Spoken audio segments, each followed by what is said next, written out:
Hello students. আজি আমি আৰম্ভ কৰিবলৈ গৈ আছো প্ৰথমটো অধ্যায়ৰ অনুশীলনী এক্সাৰসাইজখিনি। যে এক্সাৰসাইজখিনি আৰম্ভ কৰাৰ আগত আমাৰ পাঠত কেইটামান প্ৰশ্ন ৰৈ গৈছে। পৃষ্ঠা নম্বৰ 10 আৰু পৃষ্ঠা নম্বৰ 13ত কেইটামান কি আছে প্ৰশ্ন আছে। আমি সেই প্ৰশ্নখিনি প্ৰথমত আলোচনা কৰো। যে পৃষ্ঠা 10ত যিখিনি দিয়া আছে পেজ 10 পৃষ্ঠা 10 পৃষ্ঠা 10ত যেটো প্ৰশ্ন দিয়া আছে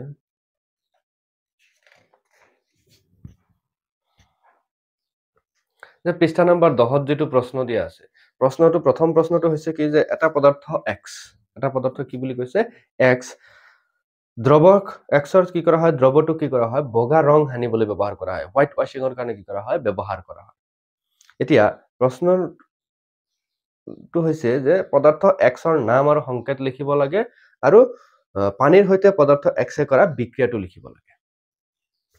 আমি বগা ৰং হানিবলৈ প্ৰলেপ দিয়া বা বগা ৰঙৰ প্ৰলেপ দিয়া ৰং কৰাৰ যেটো এক্সৰ দ্ৰৱ হেতু বেলেগ একো নহয় আমি কি ব্যৱহাৰ কৰো পুৰাচুন বা ক্যালসিয়াম অক্সাইড যেটো ব্যৱহাৰ কৰা হয় হেতুৰ কথাই কৈছে গতিকে প্ৰশ্ন নম্বৰ 1 ৰ এক নম্বৰটো যদি হয় যে পদাৰ্থ কি x যে পদাৰ্থ x ৰ নাম হ'ব ক্যালসিয়াম অক্সাইড বা পুৰাচুন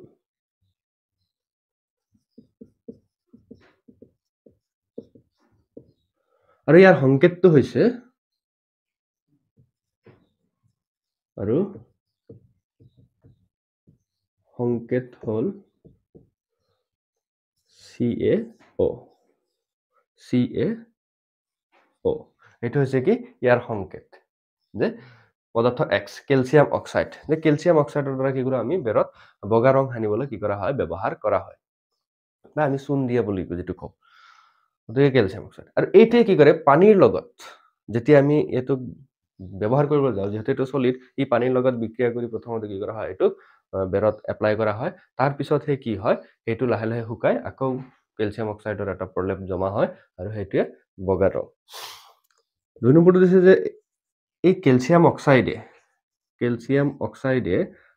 পানীৰ লগত কৰা বিক্ৰিয়াটো লিখিব দিছে পানীৰ লগত কেনে ধৰণে বিক্ৰিয়া কৰে ক্যালসিয়াম অক্সাইড সলিড এটো লিকুইড এটিয়ে বিক্ৰিয়া কৰি কি উৎপন্ন কৰে ক্যালসিয়াম হাইড্ৰক্সাইড উৎপন্ন কৰে এটো হ'ব একুয়াস কন্ডিশনত ক্যালসিয়াম হাইড্ৰক্সাইডৰ দ্ৰৱ প্ৰস্তুত কৰিব ক্যালসিয়াম অক্সাইডে পানীৰ লগত বিক্ৰিয়া কৰি ক্যালসিয়াম হাইড্ৰক্সাইডৰ কি কৰে দ্ৰৱ প্ৰস্তুত কৰে বিক্ৰিয়াটো লক্ষ্য কৰা যায় ব্যালেন্সিং হৈ আছে না নাই ক্যালসিয়াম এটা আছে অক্সিজেন এটা আৰু এটা দুটা ইফালে দুটা আছে হাইড্ৰোজেন দুটা আছে গতিকে কি হৈছে বিক্ৰিয়াটো সন্তুলিত অৱস্থাত আছে নেক্সট ইয়াৰে যেটো 2 নম্বৰ প্ৰশ্নটো দিছে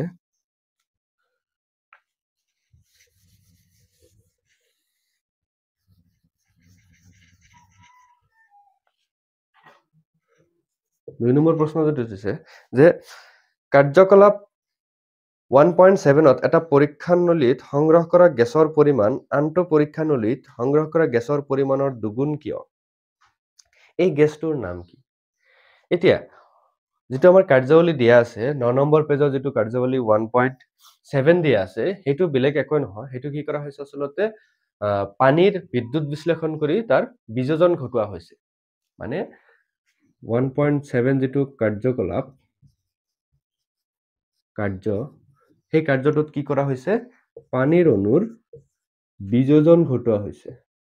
বিযোজন ঘটাই হাইড্ৰোজেন গেছ আৰু অক্সিজেন গেছ উৎপন্ন কৰা হৈছে আৰু এই বিক্ৰিয়াত কৰোতে কি কৰা হৈছে কোনটো পদ্ধতি ব্যৱহাৰ কৰা হৈছে ইলেক্ট্ৰোলাইসিস মানে বিদ্যুৎ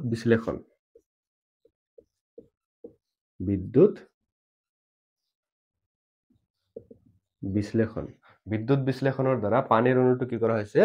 বিযোজিত কৰি হাইড্ৰোজেন গেছ আৰু অক্সিজেন গেছ উৎপন্ন কৰা হৈছে এতিয়া পানীটো liquid hydrogen gas oxygen gas আৰু এই গেছ দুটা কি কৰা হৈছে দুটা পৰীক্ষানলীত সংগ্ৰহ কৰা হৈছে কিন্তু সংগ্ৰহ কৰাৰ ফলত দেখা পোৱা গৈছে যে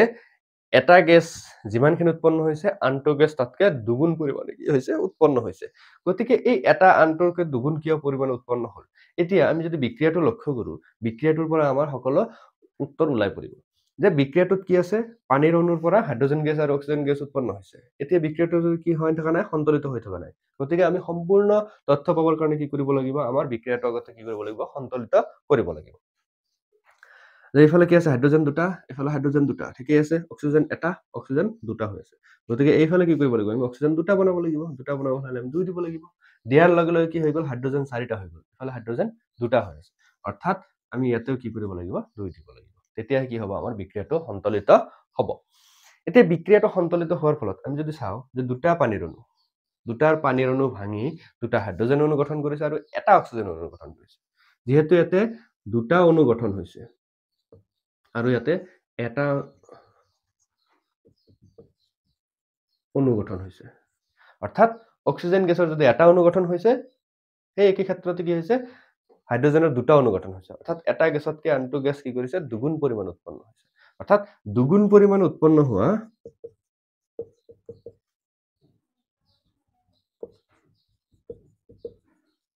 দুগুণ পৰিমাণে উৎপন্ন হোৱা গেছৰ নাম হল হাইড্ৰজেন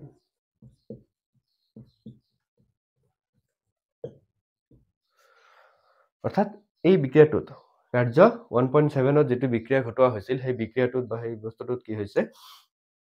দুটা গেছ উৎপন্ন হৈছিল অক্সিজেন আৰু হাইড্ৰজেন তাৰে এটাতকে আনটো কি হৈছিল দুগুণ পৰিমাণ উৎপন্ন হৈছিল আৰু দেখি পালো বিক্ৰিয়াটোৰ পৰা আমি লক্ষ্য কৰিলো যে অক্সিজেনৰ এটা অণু উৎপন্ন হলে হাইড্ৰজেনৰ দুটা অণু উৎপন্ন হয় অৰ্থাৎ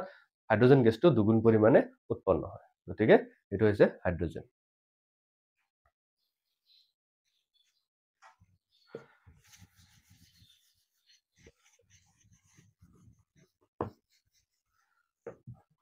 নেক্সট আমি কি কৰো আমাৰ পৃষ্ঠা নম্বৰ 13ত থকা এইবাৰ পৃষ্ঠা নম্বৰ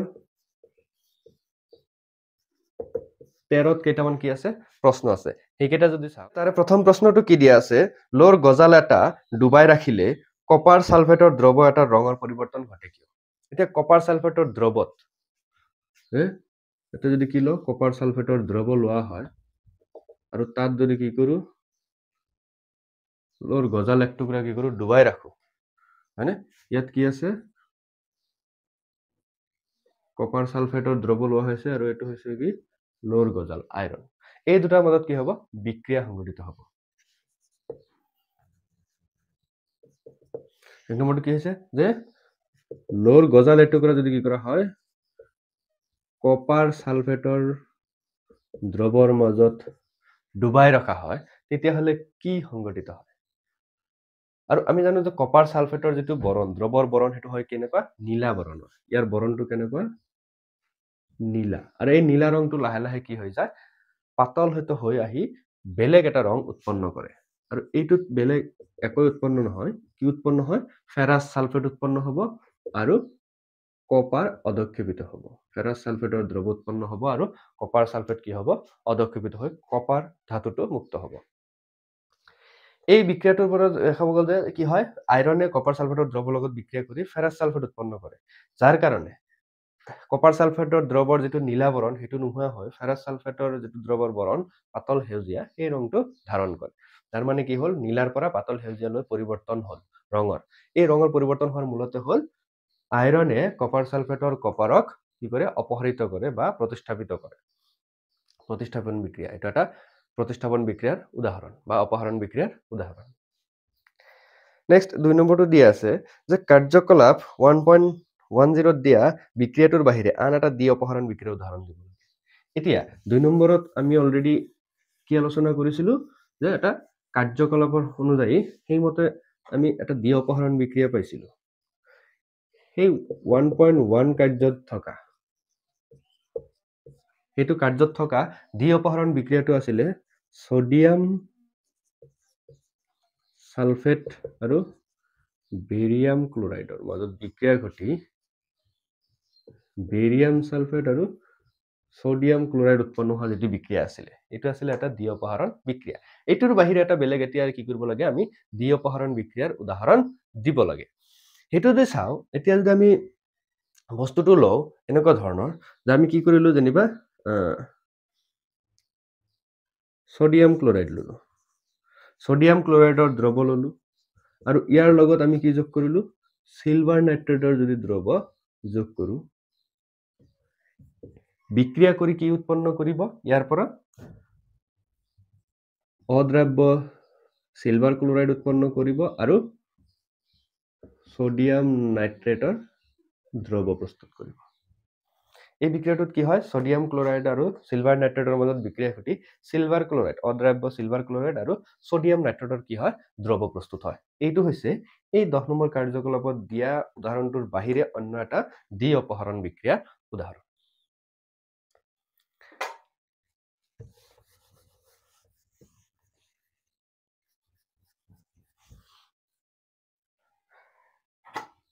ইয়াৰে নেক্সট যেটো 3 নম্বৰ প্ৰশ্ন দিছে যে তলৰ বিক্ৰিয়া কেইটাত জাৰিত আৰু বিজাৰিত হোৱা পদাৰ্থসমূহ বাছি উলিওৱা মানে 3 নম্বৰত দুটা প্ৰশ্ন দিয়া আছে মানে দুটা বিক্ৰিয়া দিয়া আছে দুটা জাৰণ বিজাৰণ বিক্ৰিয়া দিয়া আছে বা ৰেডক্স বিক্ৰিয়া দিয়া আছে সেই ক্ষেত্ৰত বিক্ৰিয়াৰ ক্ষেত্ৰত মানে কোনটো জাৰিত হৈছে কোনটো বিজাৰিত হৈছে হেতু আমি বাছি উলিয়াব লাগে এটা যদি লক্ষ্য কৰো প্ৰথম যেটো বিক্ৰিয়া দিছে সোডিয়ামে বিক্ৰিয়া কৰিছে অক্সিজেনৰ লগত বিক্রিয়া করে উৎপন্ন করেছে সোডিয়াম অক্সাইড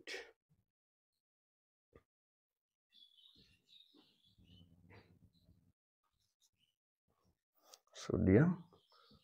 অক্সাইড উৎপন্ন করেছে সোডিয়ামে অক্সিজেন গ্যাসের লগত বিক্রিয়া করে সোডিয়াম অক্সাইড উৎপন্ন করেছে এই বিক্রিয়াটো যদি লক্ষ্য করা যায় তেতিয়াহলে আমি লক্ষ্য কৰিব পাৰিম যে এই ক্ষেত্ৰত কি হৈছে সোডিয়ামৰ লগত অক্সিজেন লগ লাগিছে অৰ্থাৎ সোডিয়ামটো কি হৈছে সোডিয়ামৰ কি ঘটিছে জাৰণ ঘটিছে সোডিয়ামৰ কি ঘটিছে জাৰণ ঘটিছে আৰু যদি অন্যথায় লক্ষ্য কৰো যে অক্সিজেনে কি কৰিছে ইলেক্ট্ৰন গ্ৰহণ কৰিছে ইলেক্ট্ৰন গ্ৰহণ কৰা মানে কি বিজাৰণ হোৱা বুলি কোৱা হয় গতিকে এটো কি হৈছে অক্সিজেনৰ এই ক্ষেত্ৰত বিজাৰণ ঘটিছে যদি দুটা বিক্ৰিয়কে জাৰণ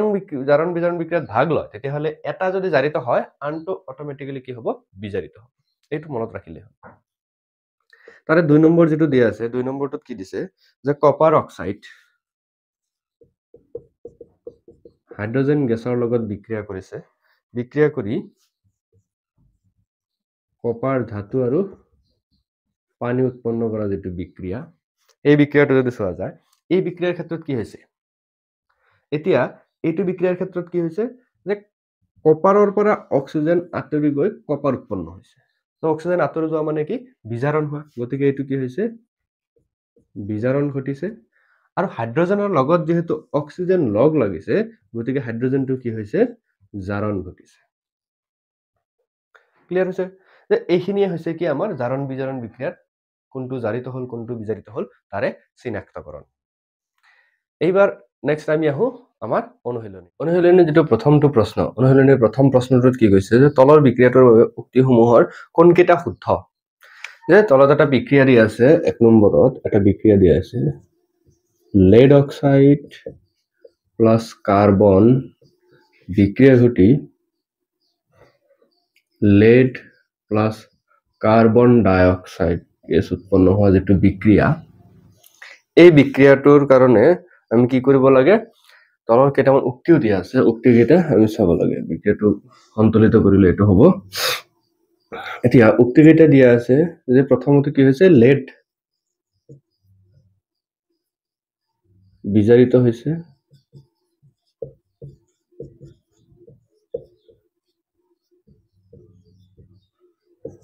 বি নম্বৰ দিয়া আছে কাৰ্বন ডাইঅক্সাইড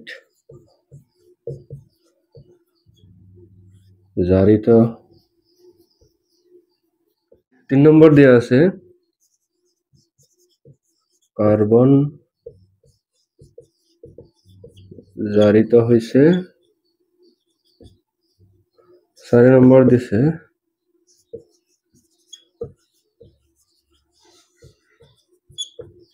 lead oxide বিজাৰিত হৈছে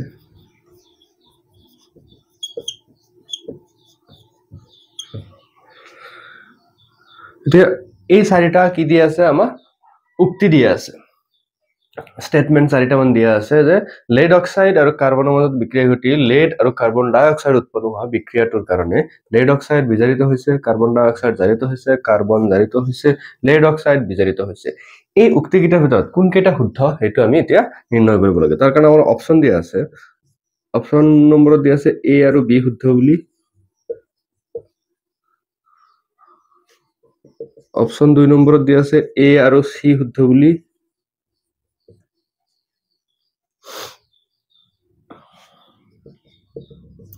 অপচন 3 দিয়া আছে এ বি আৰু সি শুদ্ধ বুলি আৰু অপচন 4 দিয়া আছে আটাইবোৰ শুদ্ধ বুলি আটাইবোৰ শুদ্ধ বুলি দিয়া আছে কিন্তু বস্তুটো যে লক্ষ্য কৰো এতিয়া আমি বিক্ৰিয়াটোৰ পৰা আমাৰ আসল কথাটো উৎঘাটন হ'ব যে বিক্ৰিয়াটোত কি হৈছে লেডৰ পৰা অক্সিজেন আঁতৰি গৈ লেড অক্সাইডৰ পৰা অক্সিজেনটো আঁতৰি গৈ কি হৈছে লেড লৈ কি হৈছে বিজাৰিত হৈছে বিজাৰণ ঘটিছে অৰ্থাৎ লেডটো কি হৈছে বিজাৰিত হৈছে গতিকে এইটো এক নম্বৰ এ নম্বৰটো শুদ্ধ হৈ গ'ল আকৌ যদি চাও কাৰ্বনৰ লগত অক্সিজেন লগ হৈ কাৰ্বন ডাই অক্সাইডলৈ কি হ'ল জাৰিত হ'ল অৰ্থাৎ কাৰ্বন ডাই অক্সাইড কি হৈছে জাৰিত হৈছে গতিকে অপচন এ নম্বৰটো আমাৰ কাৰণে কি হ'ব শুদ্ধ হ'ব ইয়াৰ পিছত 2 নম্বৰটো যদি চাও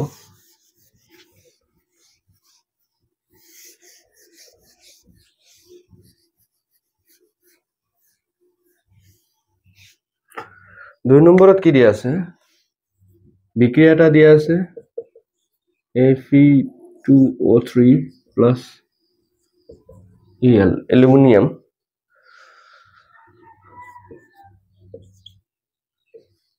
Al2O3 plus Fe অর্থাৎ এই ফেরিক অক্সাইডে অ্যালুমিনিয়ামৰ লগত বিক্ৰিয়া কৰি অ্যালুমিনিয়াম অক্সাইড আৰু আয়ৰন উৎপন্ন কৰে যেটো বিক্ৰিয়া এই বিক্ৰিয়াটো কোনটো বিক্ৰিয়াৰ উদাহৰণ মানে কোন প্ৰকাৰৰ বিক্ৰিয়াৰ উদাহৰণ হেইটো উলিয়াব দিছে অপচন দিয়া আছে এ এটা সংযোজন বিক্ৰিয়া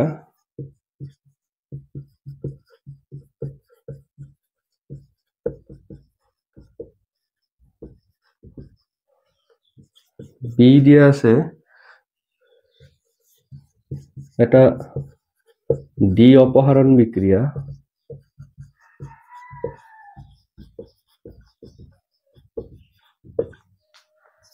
সি নম্বৰ অপশন দিয়া আছে এটা বিযোজন বিক্ৰিয়া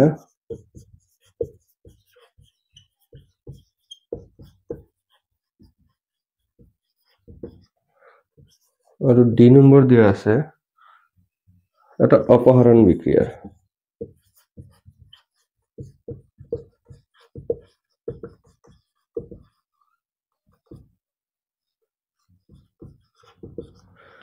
এতিয়া এই বিক্ৰিয়াটো কোনটো বিক্ৰিয়াৰ উদাহৰণ হেতু আমি বাছনি কৰিব লাগে বিক্ৰিয়াটো যদি লক্ষ্য কৰো কি কৰিছে অ্যালুমিনিয়ামে আয়ৰনক কি কৰিছে অপহৰিত কৰিছে বা অ্যালুমিনিয়ামে আয়ৰনক প্ৰতিস্থাপিত কৰি নিজে কি কৰিছে অ্যালুমিনিয়াম অক্সাইড প্ৰস্তুত কৰিছে ইয়াত কিন্তু আয়ৰনে অ্যালুমিনিয়ামক প্ৰতিস্থাপিত কৰা নাই গতিকে মাত্ৰ এটাই কি হৈছে অপহৰণ ঘটিছে সেই কাৰণে এটো এটা কি হ'ব এটা অপহৰণ বিক্ৰিয়াৰ উদাহৰণ হ'ব এটো দ্বি অপহৰণ নহয় গতিকে এটা কি এটা মাত্ৰ অপহৰণ বিক্ৰিয়া বা প্ৰতিস্থাপন বিক্ৰিয়াৰ উদাহৰণ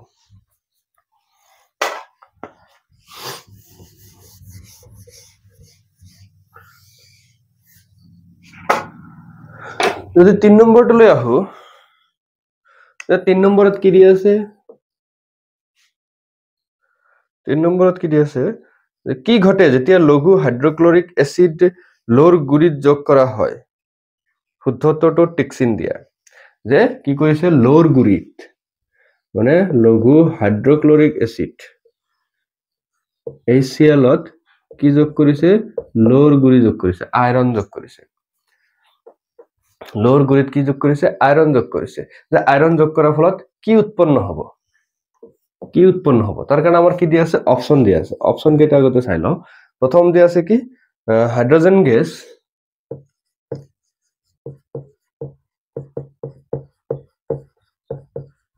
হাইড্ৰোজেন গেছ আৰু আইৰণ ক্লোৰাইড উৎপন্ন হয়। বি নম্বৰ দিয়া আছে ক্লোৰিন গেছ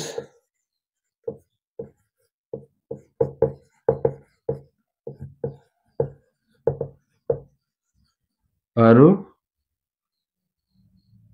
আইৰণ হাইড্ৰক্সাইড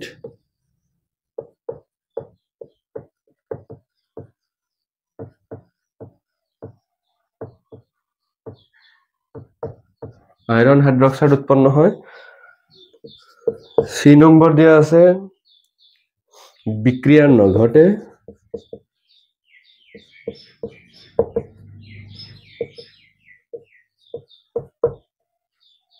আৰু ডি নম্বৰ দিয়া আছে আইৰণ লবণ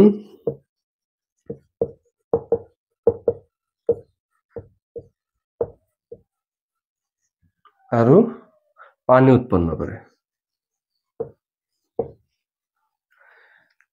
দিয়া আছে কি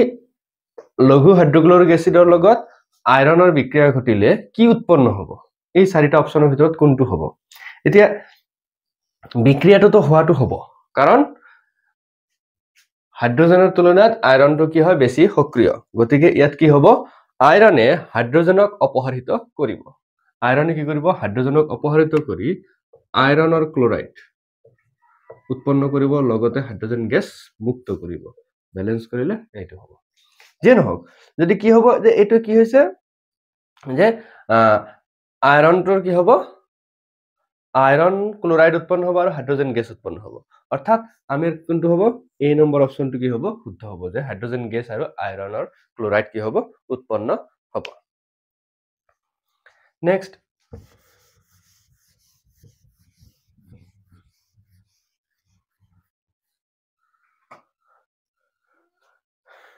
4 নম্বৰত দিয়া আছে যে সন্তুলিত ৰাসায়নিক সমীকৰণ কি? ৰাসায়নিক সমীকৰণসমূহ কিয় সন্তুলিত কৰিব লাগে? এতিয়া আমাৰ 4 নম্বৰৰ কাৰণে যে সন্তুলিত ৰাসায়নিক সমীকৰণ কি? যে সন্তুলিত ৰাসায়নিক সমীকৰণ হৈছে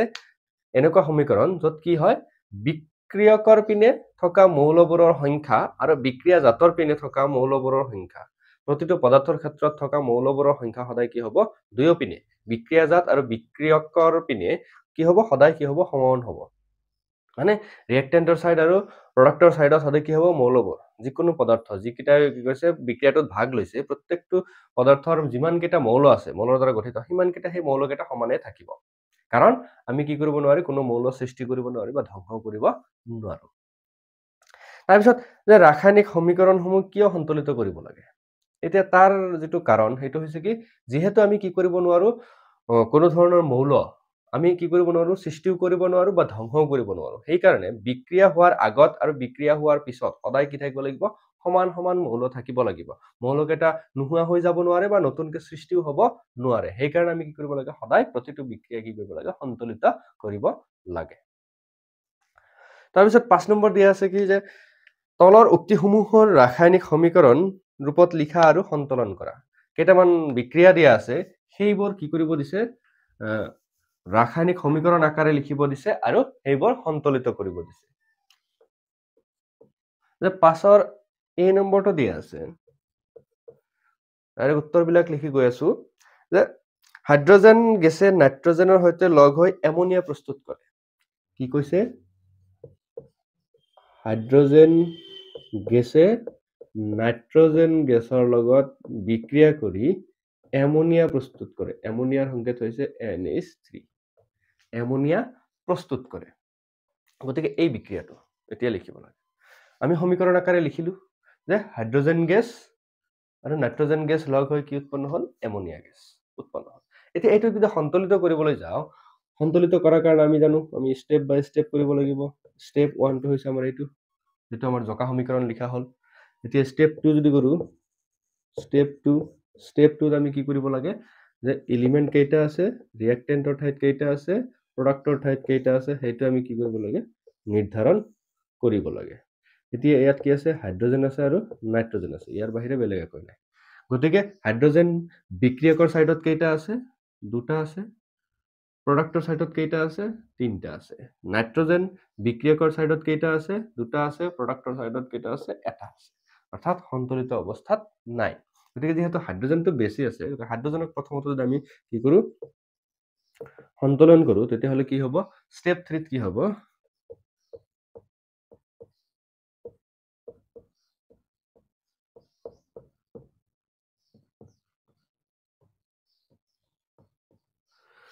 যেহেতু একফালে দুটা আছে আনফালে তিনটা আছে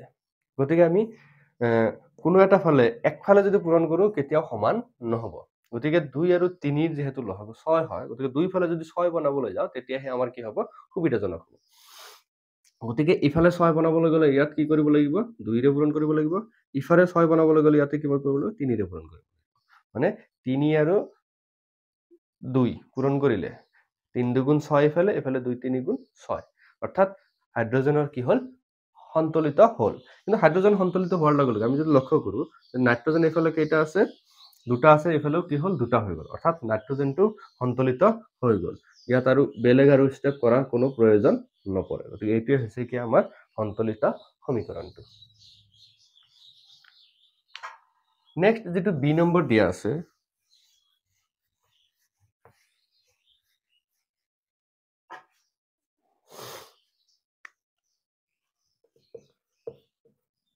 বি নম্বৰত কি দিয়া আছে যে হাইড্ৰোজেন সালফাইডে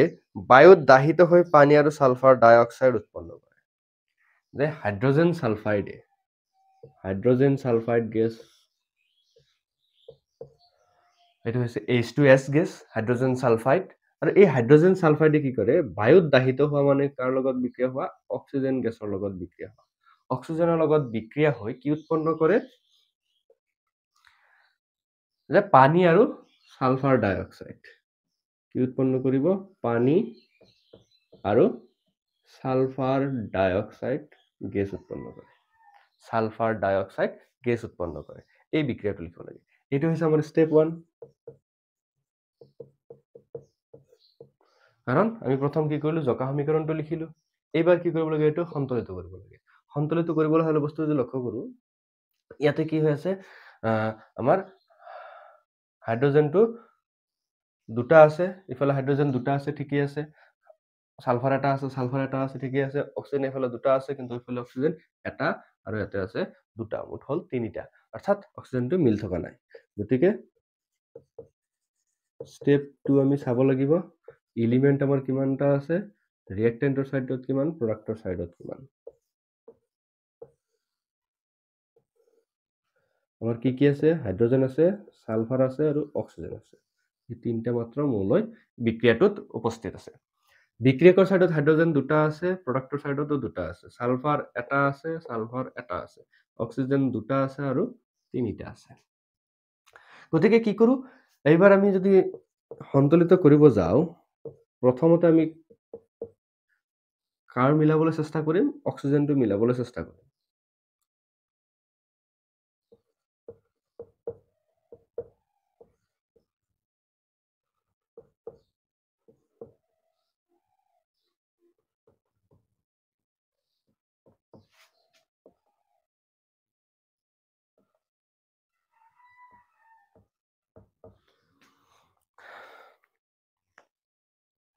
এতিয়া কথা হল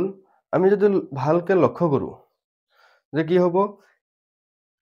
একফালে কেইটা আছে দুটা আছে আনফালে কেইটা আছে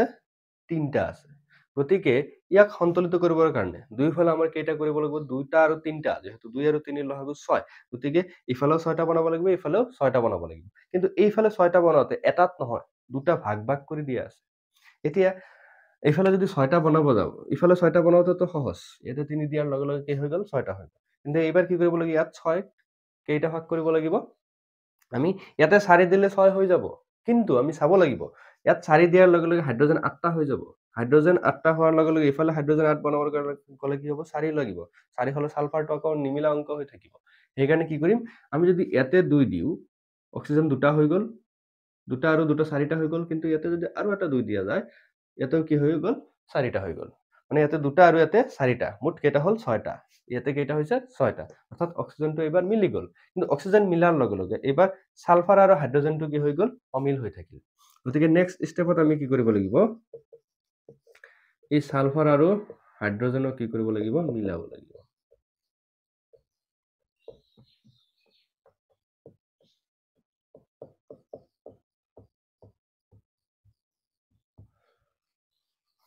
এটা যদি লক্ষ্য কৰা, অক্সিজেনটো মিলি আছে, সালফাৰ ইফালে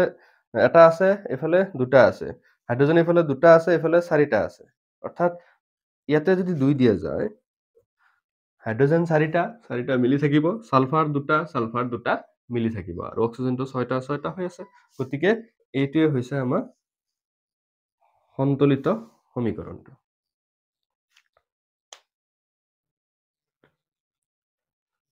নেক্সট যদি চাও,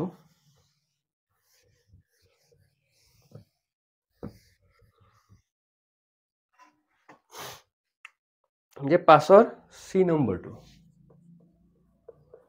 নম্বৰটো কি দিয়া আছে, বেৰিয়াম ক্লোৰাইডে এলুমিনিয়াম সালফেটৰ সৈতে বিক্ৰিয়া কৰি এলুমিনিয়াম ক্লোৰাইড আৰু বেৰিয়াম সালফেট পদক্ষেপ উৎপন্ন কৰে। কি কৈছে, বেৰিয়াম ক্লোৰাইডে এলুমিনিয়াম সালফেটৰ সৈতে বেৰিয়াম ক্লোৰাইডে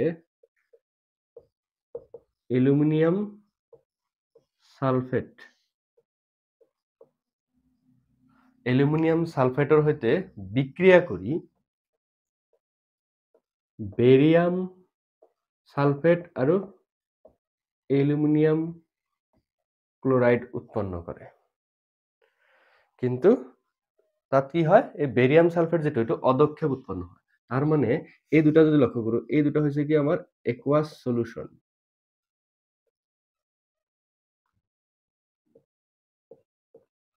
এইটো হবো আমার সলিড, এইটো হবো একুয়াস সলিউশন। অর্থাৎ এটা হবো জলীয় দ্রব, এটো জলীয় দ্রব, এটা হবো অদক্ষেপ, এটো হবো জলীয় দ্রব। এটা হচ্ছে আমার স্টেপ 1, আমার যেটা জকা সমীকরণ। এবার ইয়াত যদি লক্ষ্য করো, বেরিয়াম এটা ঠিকই আছে, ক্লোরিন দুটা, ক্লোরিন 3টা, অর্থাৎ অসন্তুলিত অবস্থাত আছে, এলুমিনিয়াম দুটা, এলুমিনিয়াম এটা, সালফার 3টা, সালফার এটা, অক্সিজেন 12টা, অক্সিজেন 4টা,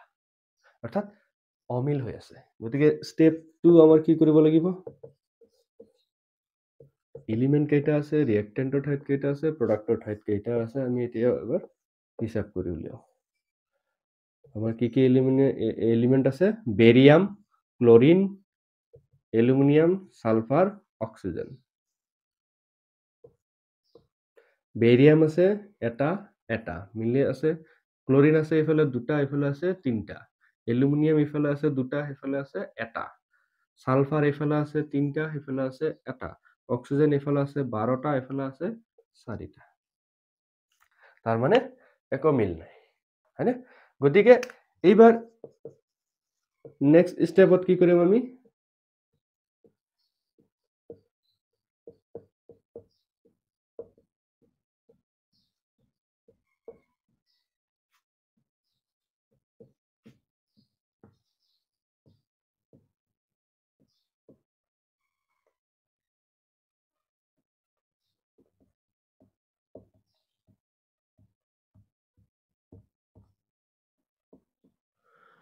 যে নেক্সট স্টেপত যদি কি কৰো, এতিয়া আমি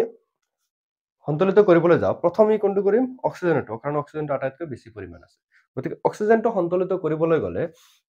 আমি প্ৰথম চাব লাগিব কি, এইফালে কেইটা আছে, এইফালে আছে কেইটা, 12টা, ইফালে আৰু বেলেগ নাই, ইফালে এইটো কেইটা আছে, 4টা আছে। গতিকে 4টাক যেতিয়া 12টা বনাব যাম, ইয়াত কি দিব লাগিব, 3 দিব লাগিব। 3 দিয়াৰ লগে লগে কি হৈ যাব, 12টা হৈ গ'ল, অৰ্থাৎ অক্সিজেনটো সন্তুলিত হল। আৰু যদি লক্ষ্য কৰো, সালফাৰটো কি হৈছে, সন্তুলিত হৈছে। অক্সিজেন আৰু সালফাৰটো কি হল, সন্তুলিত হল। কিন্তু এবাৰ যদি লক্ষ্য কৰো, বেৰিয়ামটো কি হল, ইয়াৰ লগত সংযোজিত থকা বেৰিয়ামটো কি হৈ গৈছে, অসন্তুলিত হৈ গ'ল, কাৰণ এফালে 3টা হৈ গ'ল, এফালে এটা আছে, ক্লোৰিনটো এতিয়া অসন্তুলিত অৱস্থাত আছে, এলুমিনিয়ামটো এতিয়া অসন্তুলিত অৱস্থাত আছে। নেক্সট স্টেপত আমি কি কৰিম, যেহেতু এইটোৰ লগত সংযোজিত থকা বেৰিয়ামটো অসন্তুলিত হৈছে, গতিকে বেৰিয়ামটোক আগত আমি সন্তুলিত কৰিম।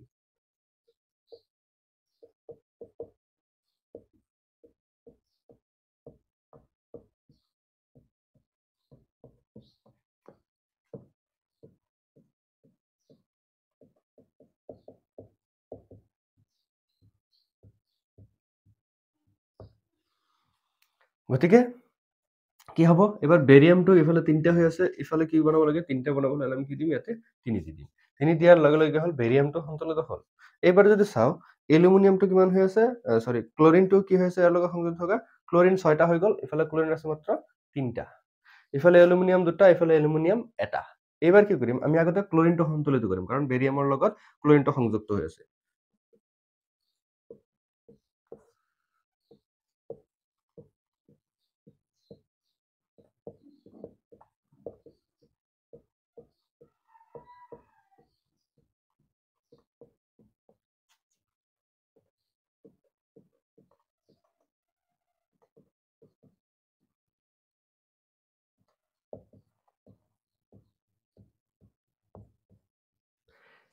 এতিয়া এইফালে যদি 6টা আছে ইফালে 6টা বনাবলৈ হলে আমি কি দিব লাগিব ইয়াতে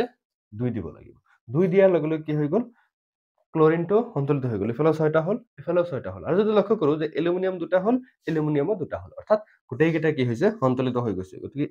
এইটোৱে হ'ব আমাৰ ফাইনেল সন্তুলিত সমীকৰণটো বেৰিয়াম ক্লোৰাইড এলুমিনিয়াম সালফেটৰ লগত বিক্ৰিয়া কৰি এলুমিনিয়াম ক্লোৰাইডৰ দ্ৰৱ আৰু অদ্ৰাব্য বেৰিয়াম সালফেট উৎপন্ন কৰা যেটো বিক্ৰিয়া সেই বিক্ৰিয়াটো এইটো হৈছে এটা সন্তুলিত সমীকৰণ নেক্সট আমি পাছৰ যেটো ডি দিয়া আছে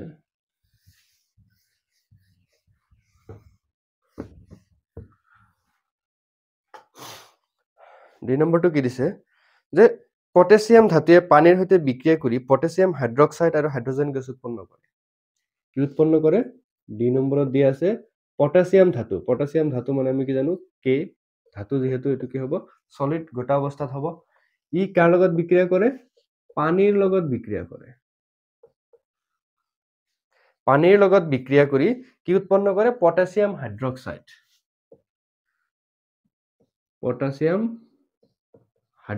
উৎপন্ন কৰে হয়নে যে পটাছিয়াম হাইড্ৰক্সাইড উৎপন্ন কৰিব এটো কি হ'ব আসলতে সাধাৰণতে এটো কি হয় জলীয় অৱস্থাত থাকিব আৰু লগত কি উৎপন্ন কৰে হাইড্ৰোজেন গেছ উৎপন্ন কৰে আৰু এই বিক্ৰিয়াটোত কি হয় খুবেই তাপ শক্তি উৎপন্ন হয় বিক্ৰিয়াটো হৈছে কি তাপবৰ্জী বিক্ৰিয়া আৰু এই বিক্ৰিয়াটোত তাপ উৎপন্ন হয় হাইড্ৰোজেন গেছ জ্বলিও যায় পুৰি যায় যে নহওক যে এই বিক্ৰিয়াটোত এতিয়া কি কৰিব লাগে সন্তুলিত কৰিব লাগে যে এটো হৈছে আমাৰ স্টেপ 1 আমি বিক্ৰিয়াটো লিখিছো দকা সমীকৰণটো এতিয়া বস্তুটো যদি চাও কি হৈছে যে পটাছিয়াম পানীৰ লগত বিক্ৰিয়া কৰি পটাছিয়াম হাইড্ৰক্সাইড আৰু হাইড্ৰোজেন গেছ উৎপন্ন কৰিছে এটো কেতিয়া সন্তুলিত কৰিবলৈ হলে সন্তুলন হৈ আছে নে পটাছিয়াম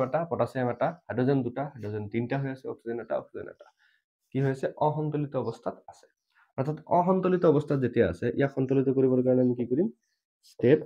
2 ত আমি কি কৰিম প্ৰথমতে আমি সাম এলিমেন্ট ৰিঅ্যাক্টেন্ট আৰু প্ৰডাক্টৰ সাইডত কিমানটা আছে বিক্ৰিয়কৰ জাগাত বিক্ৰিয়াজাতৰ জাগাত কিমানটা আছে হেকেটা সাম কি এলিমেন্ট আছে আমাৰ পটাছিয়াম আছে হাইড্ৰোজেন আছে আৰু অক্সিজেন আছে পটাছিয়াম কেইটা আছে এটা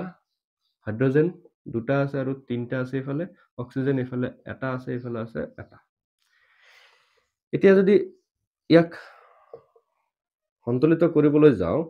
প্ৰথম আমি কাক সন্তুলিত কৰিব লাগিব হাইড্ৰোজেনক সন্তুলিত কৰিব লাগিব কাৰণ হাইড্ৰোজেন কি হৈ আছে ইফালে অসন্তুলিত অৱস্থাত আছে হয়নে ইয়াতে কিমান হৈ আছে 2 আৰু 3 হৈ আছে একফালে কি পটাছিয়াম প্লাস পানী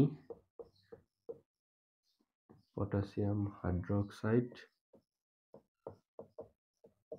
হাইড্ৰোজেন গেছ এতিয়া যেহেতু হাইড্ৰোজেনক কেইটা বনাব লাগে 2 আৰু 3 লহাগু 6 গতিকে দুইফালে কেইটা বনাব লাগিব 6টা বনাব লাগিব 6টা বনাবলৈ হলে আমি কি কৰিম ইয়াতে 6টা বনাবলৈ হলে আমি কিমান দিব লাগিব 3 দিব লাগিব কিন্তু ইয়াতে যদি 3 দিয়া যায় 3 হ'ব নহব ইয়াত সুন্দৰভাৱে কি হ'ব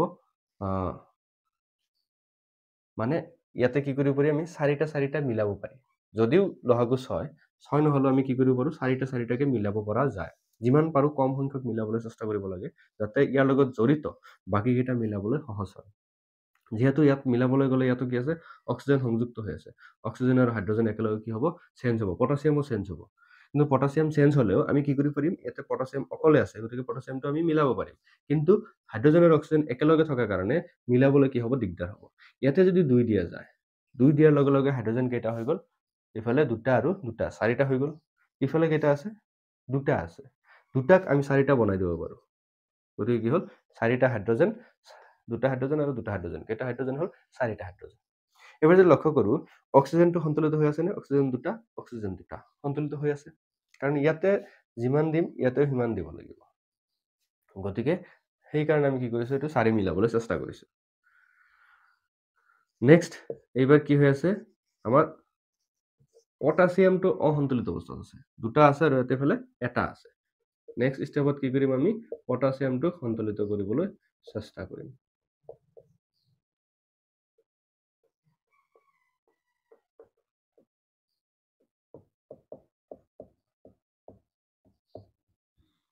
পটাছিয়ামক সন্তুলিত কৰিবলৈ এফালে দুটা আছে এফালে কি দিব লাগিব আমি 2 দিব লাগিব 2 দিয়াৰ লগে লগে কি হৈ যাব এইটো বিক্ৰিয়াটো সন্তুলিত হৈ যাব গতিকে এইটোৱে হ'ব আমাৰ পটাছিয়ামে পানীৰ লগত বিক্ৰিয়া কৰি পটাছিয়াম হাইড্ৰক্সাইড আৰু হাইড্ৰোজেন গেছ উৎপন্ন কৰা বিক্ৰিয়া সন্তুলিত সমীকৰণ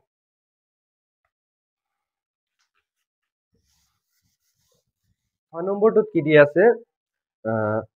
তলৰ ৰাসায়নিক বিক্ৰিয়াসমূহ সন্তুলন কৰা 6 নম্বৰত কি কৰিব লাগে আমাৰ ৰাসায়নিক বিক্ৰিয়া কেইটামান দিয়া আছে হেবোৰ কি কৰিব লাগে আমি এটা সন্তুলিত কৰিব লাগে সন্তুলিতৰ নিয়মটো একে 6 এ নম্বৰ যেটো দিয়া আছে এ নম্বৰত কি দিয়া আছে যে nitric acid plus calcium hydroxide nitric acid HNO3 plus calcium hydroxide বিক্রিয়া করে কি উৎপন্ন করে ক্যালসিয়াম নাইট্রেট প্লাস পানি ক্যালসিয়াম নাইট্রেট প্লাস পানি উৎপন্ন করা যেটো বিক্রিয়া এই বিক্রিয়াটো কি কৰিব দিছে আমাৰ সন্তুলিত কৰিব দিছে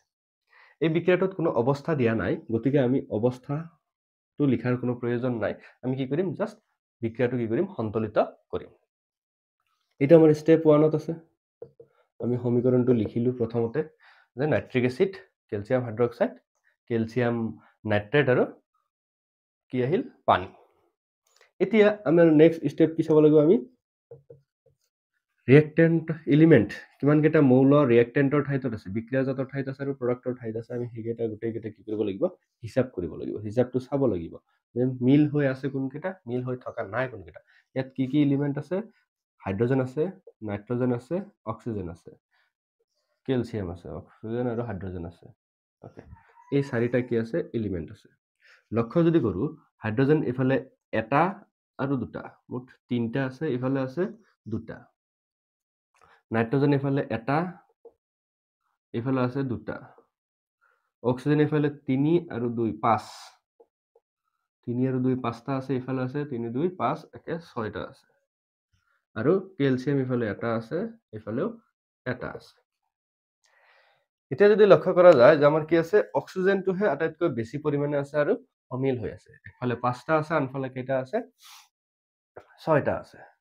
যদি ইয়াক মিলাবলৈ হলে আমি কি কৰিব লাগিব প্ৰথম অৱস্থাত আমি অক্সিজেনক মিলাব লাগিব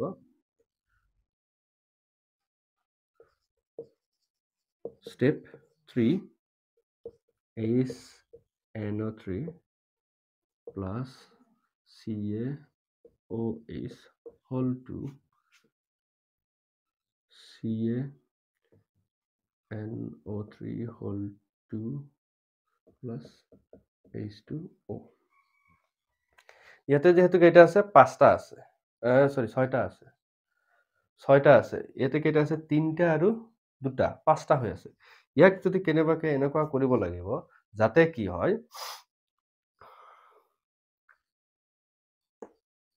ইয়াতে আমি 2 দিলে কেইটা হৈ যাব 6টা হৈ যাব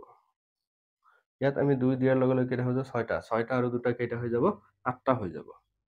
আৰু ইফালে যদি ইয়াতে 2 দিব পাৰো কেইটা হৈ যাব 8টা হৈ যাব তেতিয়া মিলিব 8 আৰু 8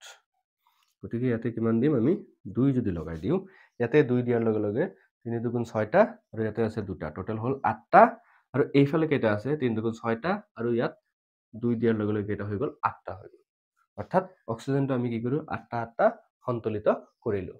এবাৰ যদি লক্ষ্য কৰো অক্সিজেনটো সন্তুলিত হল হাইড্ৰোজেন বা নাইট্ৰোজেনখিনি সন্তুলিত হৈ আছে নে নাই এবাৰ আমি চাব লাগিব। যদি লক্ষ্য কৰোঁ নাইট্ৰোজেন দুটা সন্তুলিত হৈ আছে, কেলছিয়াম এটা সন্তুলিত হৈ আছে, কিন্তু হাইড্ৰোজেনটো লক্ষ্য কৰোঁ, হাইড্ৰোজেন ইয়াতে দুটা, ইয়াতে দুটা, টোটেল কেইটা আছে 4টা, ইয়াতে কেইটা আছে 4টা, অৰ্থাৎ বিক্ৰিয়াটো কি হৈ গ'ল সন্তুলিত হৈ গ'ল, হয়নে? যে 2 2 4 নাইট্ৰোজেন দুটা, অক্সিজেন 6টা আৰু দুটা 8টা, 6টা আৰু দুটা 8টা, কেলছিয়াম এটা, অৰ্থাৎ আমাৰ বিক্ৰিয়াটো কি হৈ গ'ল সন্তুলিত হৈ গ'ল। এইটোৱে হৈছে আমাৰ সন্তুলিত সমীকৰণটো।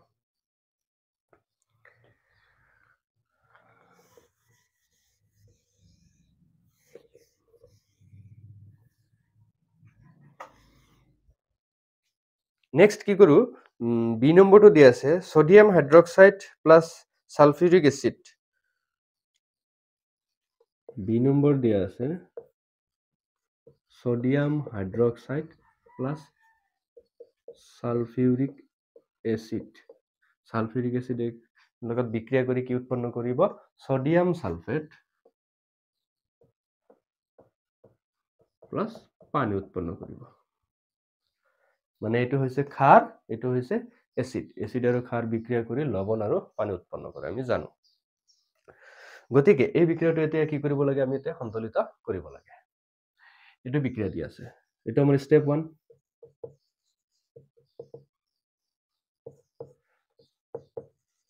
স্টেপ 2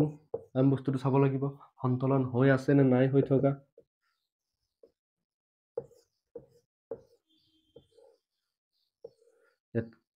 কি মৌল আছে? সোডিয়াম আছে, অক্সিজেন আছে, হাইড্রোজেন আছে, সালফার আছে, আৰু বেলেগ নাই। সোডিয়াম কেইটা আছে? একফালে এটা, এইফালে আছে দুটা। অক্সিজেন এটা আৰু চাৰিটা আছে 5টা, ইফালে আছে 4টা এটা 5টা। হাইড্ৰোজেন এটা আৰু দুটা 3টা আছে, ইফালে আছে দুটা। সালফাৰ এইফালে এটা, সালফাৰ এইফালে এটা। গতিকে ইয়াত সোডিয়াম আৰু সালফাৰ হাইড্ৰোজেনটো কি হৈছে অসন্তুলিত অৱস্থাত আছে। তাৰে ভিতৰত যেহেতু হাইড্ৰোজেন বেছি পৰিমাণ আছে, গতিকে হাইড্ৰোজেনক যদি প্ৰথম অৱস্থাত কি কৰোঁ আমি সন্তুলিত কৰোঁ, আমাৰ স্টেপ 3 কি কৰোঁ sodium hydroxide plus sulphuric acid gives sodium sulfate plus পানি। এতিয়া কি কৰিব লাগে এইটো, ইয়াতে যদি 2 দিয়া যায় 4টা এটা 5টা, 4টা এটা 5টা। সোডিয়াম দুটা হৈ আছে, ইয়াতে কিমান দিব লাগিব আমি 2 দিব লাগিব। 2 দিয়াৰ লগে লগে কি হৈ যাব ইয়াতে হাইড্ৰোজেন আমাৰ কি সমান হ'ব হাইড্ৰোজেন 4টা হ'ব, হাইড্ৰোজেন দুটা হৈ আছে, একফালে 3টা আনফালে দুটা। গতিকে আমি কি কৰিব পাৰিম ইয়াতে 2 দি হাইড্ৰোজেন আমি কেইটা মিলাম 4টা যদি মিলাও, ইয়াতে 2 দিয়াৰ লগে লগে হাইড্ৰোজেন দুটা হৈ গ'ল, দুটা আৰু দুটা 4টা হ'ল, আৰু এইফালে কি কৰিম আমি 4 মিলাবলৈ হ'লে ইয়াতে আমি কিমান দিব লাগিব 2 দিব লাগিব, অৰ্থাৎ হাইড্ৰোজেনটো কি হ'ল মিলি গ'ল, দুটা আৰু দুটা 4টা, ইফালে আছে 4টা। গতিকে হাইড্ৰোজেনটো সন্তুলিত হ'ল প্ৰথম অৱস্থাত। এতিয়া যদি লক্ষ্য কৰোঁ সোডিয়ামটো দুটা আছে, সোডিয়ামো সন্তুলিত হৈ গ'ল। অক্সিজেনটো যদি লক্ষ্য কৰোঁ অক্সিজেন দুটা আৰু 4টা 6টা, 4টা আৰু দুটা 6টা, সালফাৰ এটা, অৰ্থাৎ এইটো আমাৰ কি হৈ গ'ল বিক্ৰিয়াটো সন্তুলিত হৈ গ'ল। এইটোৱে হ'ল আমাৰ সন্তুলিত বিক্ৰিয়াটো। ইয়াৰ পিছত সি নম্বৰটো দিয়া আছে। সি নম্বৰটো আছে সোডিয়াম ক্লোৰাইড আৰু সিলভাৰ নাইট্ৰেটৰ মাজত বিক্ৰিয়া ঘটি সোডিয়াম ক্লোৰাইড আৰু সিলভাৰ নাইট্ৰেটৰ মাজত বিক্ৰিয়া ঘটি সিলভাৰ ক্লোৰাইড আৰু সোডিয়াম নাইট্ৰেট উৎপন্ন হোৱা বিক্ৰিয়াটো দিয়া আছে। এতিয়া এই বিক্ৰিয়াটো যদি লক্ষ্য কৰোঁ সোডিয়াম এটা, ক্লোরিন এটা, সিলভার এটা, নাইট্রোজেন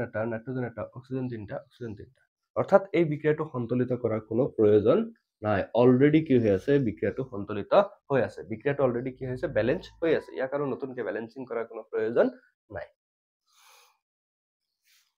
গতিকে ডি নম্বৰ যদি চাওঁ, ডি নম্বৰত কি দিয়া আছে, বেৰিয়াম ক্লৰাইড আৰু ছালফিউৰিক এচিডৰ মাজত বিক্ৰিয়া ঘটি বেৰিয়াম ক্লৰাইড আৰু ছালফিউৰিক এচিড মাজত বিক্ৰিয়া ঘটি বেৰিয়াম ছালফেট আৰু হাইড্ৰক্লৰিক এচিড উৎপন্ন হৈছে। বেৰিয়াম ছালফেট আৰু হাইড্ৰক্লৰিক এচিড উৎপন্ন হৈছে। এইটো হৈছে আমাৰ ষ্টেপ 1। এইটো যদি লক্ষ্য কৰোঁ, বেৰিয়াম এটা, ক্লৰিন দুটা, ক্লৰিন এটা অসন্তুলিত হৈ আছে। গতিকে আমি কি কৰিব লাগিব, সন্তলন কৰিব লাগিব। এলিমেণ্ট কিমানটা আছে ৰিয়েক্টেণ্টৰ ঠাইত, প্ৰডাক্টৰ ঠাইত, সেইটো আমি যদি লক্ষ্য কৰোঁ, চাওঁ, প্ৰথমতে উলিয়াই লওঁ। এলিমেণ্ট আছে আমাৰ barium, chlorine, hydrogen, sulphur, oxygen. Barium আছে এটা, ক্লৰিন আছে দুটা, এটা, হাইড্ৰজেন আছে দুটা, হাইড্ৰজেন আছে এটা, সালফাৰ এটা, অক্সিজেন চাৰিটা, অৰ্থাৎ চবকেইটা মিলি আছে অকল হাইড্ৰজেন আৰু ক্লৰিন একফালে দুটা হৈ আছে, আনফালে এটা হৈ আছে। সেইটো কি কৰিব লাগিব, এবাৰ দুটা কৰিব লাগিব।